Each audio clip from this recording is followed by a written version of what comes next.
2 दिवसापूर्वी परभणीमध्ये संविधानाच्या शिल्पाची विटंबना जी आहे ती माथेफिरूंकडनं करण्यात आलेली होती आणि त्यानंतर काल परभणी बंदची हाक दिलेली होती। परंतु परभणीमध्ये काल हिंसाचार जो आहे तो मोठ्या प्रमाणात उसळलेला आपल्याला पाहायला मिळत होता। या सगळ्या संदर्भात बोलण्याकरता आपल्यासोबत प्रकाश आंबेडकर सर आहेत। प्रकाश आंबेडकर जी, तुम्ही काल आव्हान केलं लोकांना की परभणी बंदची हाक दिली आहे, परंतु हिंसक वळण जे आहे ते या गोष्टींना होऊ नये। परंतु दोन्हीकडचे व्हिडिओ आता सध्या सोशल मीडियावरती व्हायरल होताना पाहायला मिळते। एकीकडे संविधानाचं विटंबना केल्यावरती जे संविधान प्रेमी लोक आहेत ते रस्त्यावरती उतरलेले आणि हिंसक वळण लाभलेलं, दुसरीकडे त्याच संपूर्ण संविधान प्रेमी लोकांना घरातून ओरबडून पोलीस जे आहेत ते घेऊन जाताना पाहायला मिळत होते, त्यांच्यावरती गुन्हे दाखल करत होते। पोलिसांचं दोन वागणुकीची पद्धत आपल्याला दिसते। जरांगे पाटील यांच्या कार्यकर्त्यांनी बीडमध्ये हॉटेल जाळले, दंगा केला, जाळपोळ केली, पण तिथे कुठेही कोम्बिंग ऑपरेशन आपल्याला दिसत नाही। संविधानाच्या संदर्भातला असणारा मोर्चा निघाला, परभणीमध्ये असणारं बंद करण्यात आलं, हेही बरोबर आहे। मोर्चाही काढण्यात आला, हेही बरोबर आहे। आता मोर्चामध्ये असणारं ज्याला आपल्याला म्हणता येईल की हिंसक वळण लागलं असंही हे आहे। ही हिंसक वळण लावणारं कोण, याचा पोलीस खातं शोध घेणार आहे की नाही? हा शोध जोपर्यंत लागत नाही तोपर्यंत मला असं वाटतं की कोणावर तरी दोष देणं हे काही योग्य नाही। आता मी असं ऐकतोय परभणीमध्ये की व्यापाऱ्यांनी बैठक बोलवली आहे आणि व्यापारी आता भूमिका घेणार आहेत असं त्या ठिकाणी सांगण्यात येते।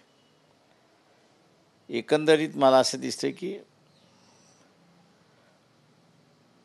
सगळं वातावरण हाताच्या बाहेर जावं अशी असणारी परिस्थिती आहे।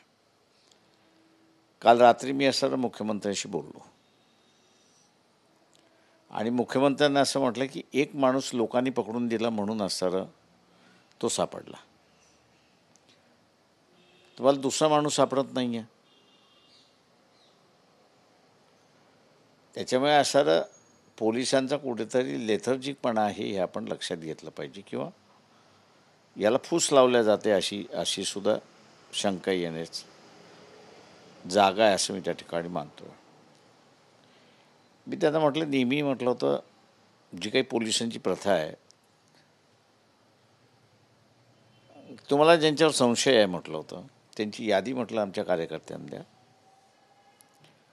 2 दिवसामध्ये म्हटलं ते कार्यकर्ते पोलीस स्टेशनमध्ये तुम्ही यादी दिलेली जी आहे त्यांना हजर करतील। तुम्हाला जे कलम लावायचे ते लावा, तुम्ही कोमिंग ऑपरेशन कुठून करताय हे मला वाटतं फार सिरियस आहे। आणि सरकारला एवढंच फक्त त्या ठिकाणी सांगू इच्छितो की सहनशीलता आहे तोपर्यंत लोक पोलिसांची कोमिंग ऑपरेशन हे करतील। मॉब उलटला तर सरकारला पोलिसांचेच मुर्दे पाहिजेत का, याचाही असणारा सरकारने विचार करावा। त्याच्यामुळे मी असं एवढंच म्हणणार आहे की पोलिसांनी सुद्धा घटना घडली तर त्याची असणारी चौकशी करावी। त्याचं ज्याला आपण असं म्हणतो की जे कोणी गुन्हेगार आहेत पोलिसांच्या दृष्टिकोनातून तुम्ही त्यांना अटक करा, किंवा कार्यकर्त्यांना बोलून ही आम्हाला पाहिजेत, तुमच्याकडे जे काही पुरावे आहेत ते पुरावे तुम्ही असं सादर करा। गुन्हेगारांना शोधण्यात कोर्ट जी शिक्षा द्यायची ती देईल। परंतु गुन्हेगारांना शोधण्यात पोलीस प्रशासन अपयशी ठरतंय का? तुम्ही म्हणतात एक गुन्हेगार सापडतोय परंतु दुसरा गुन्हेगार पोलिसांना, एक गुन्हेगार लोकांनीच पकडला, त्याला पोलिसांनी नाही शोधलाय, लोकांनीच त्याला पकडलंय विटंबना करताना, दुसरा पळून गेलाय। आता या अशा घटना या काही घडतात असं नाही, या घडवल्या जातात। तेव्हा घडवणारा कोण आहे ह्याला शोधा ना। थेट तुमचा रोग भाजपवरती आहे का? सातत्याने तुम्ही संविधानाच्या संदर्भात पण भाजपलाच टार्गेट करत होता, संघाला टार्गेट करत होता. प्रश्न असा आहे त्याच्यामध्ये की मी ना संघाला टार्गेट करेन, ना BJPला टार्गेट करेन, ना कुठल्या पॉलिटिकल पार्टीला टार्गेट. अशा घटना घडवल्या जातात एवढं फक्त माझं म्हणणं आहे. हा घडवणारा कोण आहे तो पोलिसांनी शोध घ्यावा आणि त्याला लोकांसमोर आणावा. सध्या राज्यातली कायदा सुव्यवस्थेची परिस्थिती पण तशीच आहे, कारण की भाजपचे आमदार असलेले योगेश टिळक यांच्या मामांचं अपहरण झालं, त्यांचा खून झाला. त्याचसोबत बीडमधल्या केजमधल्या मस्साजोग गावातल्या सरपंचाची हत्या झाली, संतोष देशमुख. एकापाठोपाठ एक अपहरण हत्याच्या घटना ज्या आहेत त्या सातत्यानं होताना पाहायला मिळतात. परभणीमधली संपूर्ण जी काही परिस्थिती नियंत्रणात नव्हती. कायदा सुव्यवस्थेचा प्रश्न राज्यात निर्माण झाला. ते मी असे कायदा सुव्यवस्था झाला की न झाला हा लोकांनी त्या ठिकाणी ठरवलं पाहिजे आणि राजकर्त्यांनी त्या ठिकाणी ठरवलं पाहिजे, मी असं म्हणेन. परंतु पोलिसांना एक डायरेक्शन देऊन काम केलं पाहिजे अशी माझी असणारी अपेक्षा आहे.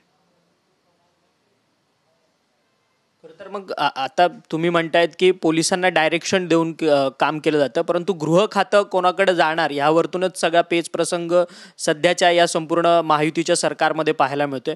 शिंदे म्हणतात की गृह खातं मला द्या. देवेंद्र फडणवीस यांचा आग्रह आहे की गृह खातं हे भाजपकडे असावं.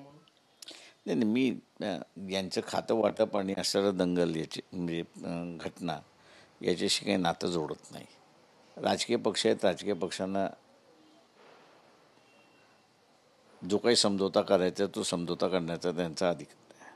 पण त्यांनी लवकर करावं एवढंच फक्त माझी अपेक्षा आहे की जेणेकरून त्या खात्याला एक डायरेक्शन मिळेल. नाही तर आता असताना मनमानी कारभार आहे असं मी त्या ठिकाणी मानतो आहे. परंतु एक घोडं कधीपर्यंत अडणार, कारण की 18-19 दिवस झालेत आता संपूर्ण मॅन्डेट येऊन. महायुतीला राज्यातल्या जनतेने मोठं मॅन्डेट दिलेलं आहे. खरं तर या मॅन्डेटवरती पण विरोधक अनेक प्रश्नचिन्ह जे आहेत ते उपस्थित करताना तुम्ही स्वतः निवडणूक आयोगाला पत्र लिहिलेलं होतं.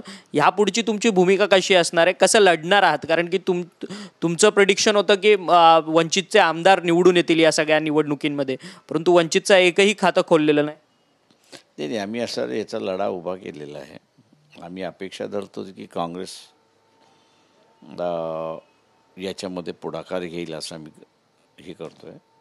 काँग्रेसने पुढाकार नाही घेतला तर सगळ्या राजकीय पक्षांना बोलवण्याची जबाबदारी वंचित घेईल. जे येतील त्यांच्यापुढे असणारं काय तोडगे आहेत ते मांडू आम्ही त्याच्यामध्ये आणि मग काय निघते ते बघू. परंतु सातत्याने नवीन मतदार जे जॉईन झालेले आहेत, लोकसभा 2024 ते विधानसभा 2024च्या दरम्यान जे काही वोटर्स वाढलेले आहेत त्या वोटर्स वाढलेल्या संख्येवरतूनच खरं तर प्रश्नचिन्ह निर्माण केला होतं. सातत्याने काँग्रेस देखील तेच प्रश्न विचारतं निवडणूक आयोगाला, तुम्ही देखील तोच प्रश्न विचारताय.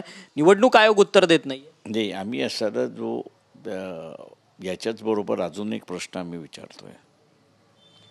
तुम्ही म्हणताय की 6 नंतर 75 लाख मतदान झालं. आम्ही त्यांना असं विचारतो आहे की तुम्ही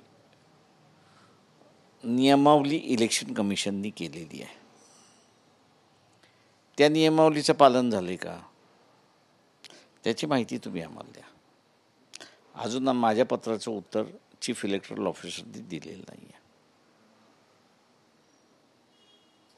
या विरोधात मग आता रस्त्यावरची लढाई वंचित लढणार का? कारण की सातत्यानं ते आम्ही जसं म्हणालो की आम्ही सगळ्या राजकीय पक्षांना एकत्र करत काय मार्ग निघतो का हे बघणार, पण वंचित हा लढा उभा करणार एवढं निश्चित आहे. आज शरद पवारांचा वाढदिवस आहे. शरद पवार दिल्लीत आहेत, परंतु राष्ट्रवादी काँग्रेस पक्षामध्ये उभी फूट पडलेली होती. अजित पवार आणि शरद पवार दोघेही वेगळे झालेले होते. आता आज वाढदिवसानिमित्त शरद पवारांना भेट द्यायला स्वतः अजित पवार त्यांच्या दिल्लीतल्या निवासस्थानी गेले. खरं तर यावरतून संपूर्ण राजकीय वर्तुळात चर्चा आहे की पुन्हा एकदा हे दोन्ही नेते मंडळी जे आहेत ते एकत्र येतील आणि अखंड राष्ट्रवादी होईल. ते मला त्याच्यावरती नो कमेंट्स. परंतु शिंदेची बार्गेनिंग पॉवर कमी करण्याकरता दोन्ही राष्ट्रवादी एकत्र येऊन भाजपला साथ देतील अशाही देखील चर्चांना उधाण आलेलं आहे. याकडे कसं पाहता, कारण की एका पक्षाचं खच्चीकरण आहे. ते नो कमेंट्स याच्यावरती, नो कमेंट्स. परंतु प्रकाश आंबेडकर तुमचं महत्त्व तुम्ही राज्याच्या राजकारणात महत्त्वाचे नेते आहात. ह्या सगळ्या बाबतीत तुमचं बोलणं हे महत्त्वाचं ठरणार आहे, कारण की उभ्या जनतेसमोर पक्षाचं दोन विभाजन झालेले होते. त्याच्यानंतर आता वाढदिवसानिमित्त दोन्ही नेते मंडळी एकत्र येतात, त्यामुळे पुन्हा एकदा ते एकत्र येतील एक राजकीय पक्ष बनवून. तर जनतेची ही दिशाभूलच आहे. म्हटलं no comments. One nation one election संदर्भात केंद्रीय मंत्रिमंडळात तो तर कायदा पास झाला आहे. आता ह्या संपूर्ण विंटर सेशनमध्ये, हिवाळी सेशनमध्ये जर कायदा पारित झाला तर लोकसभा आणि विधानसभेच्या निवडणुका एकत्रित होतील या पुढच्या सगळ्या. तो कायदा माझ्या अंदाजानं चॅलेंज होईल.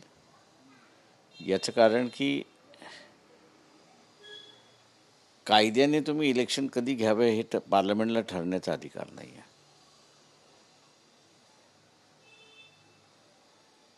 एखादं सभागृह व्यवस्थित काम करत नसेल तर मग त्याच्या विरोधात सुद्धा तुम्हाला आंदोलन करावं लागतं. त्याच्यामुळे असं हे बंदिस्त इलेक्शन करणं हे घटनेच्या चौकटीमध्ये न बसणारा कायदा असं मी त्या ठिकाणी मानतो आहे.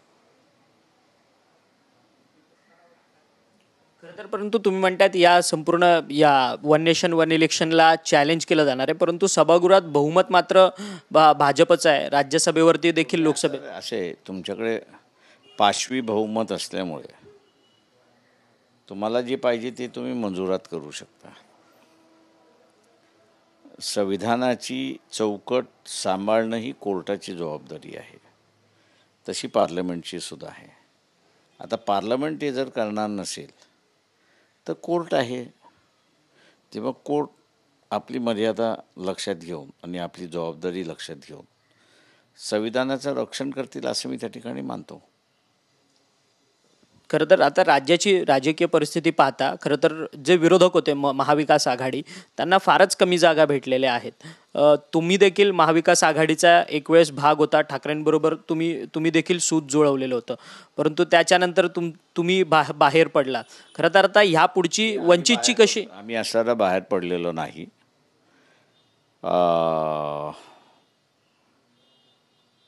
उद्धव ठाकरे यांनी आम्हाला बाहेर घालवलं. त्यांनी त्यांचा साधून घेतलं. त्यांचा पक्ष फुटत होता, सगळं होतं. त्यावेळेस ते आमच्याशी बसले. आम्ही म्हटलं बसायला हरकत नाही आहे. त्यांनी त्यांचं सावरून घेतलं, पण दुर्दैवाने इलेक्शनमध्ये त्यांचं सगळं बिघडलं अशी असणारी परिस्थिती आहे. तेव्हा अजून किती लोक बिघडवतील हे कॉर्पोरेशनमध्ये आपल्याला दिसेल. सध्या समाजवादी पक्ष आणि ठाकरे यांच्यामध्ये तर जुंपलेलीच आहे कठोर हिंदुत्वाच्या भूमिकेवरतून. वंचित बहुजन आघाडीची पुढची भूमिका काय असेल? म्हणजे स्थानिक स्वराज्य संस्थेत तुम्ही एकटा चलो रे की मित्रपक्ष जोडणार? जे काही असेल ते आम्ही आपल्याला कळवू. नवीन मित्रपक्षांकडनं काही ऑफर्स वगैरे येतात का? तुम्ही बोलता आहात? आम्ही असं सांगतो ना, जे आले त्यावेळेस आम्ही लोकांना सांगू ना आपल्या माध्यमातून लोकांना. थँक्यू. धन्यवाद प्रकाश आंबेडकरजी, तुम्ही आमच्याशी बोललात. व्हिडिओ जर्नलिस्ट रोशन गायकवाडसह अक्षय मंगणे, TV9 मराठी, मुंबई.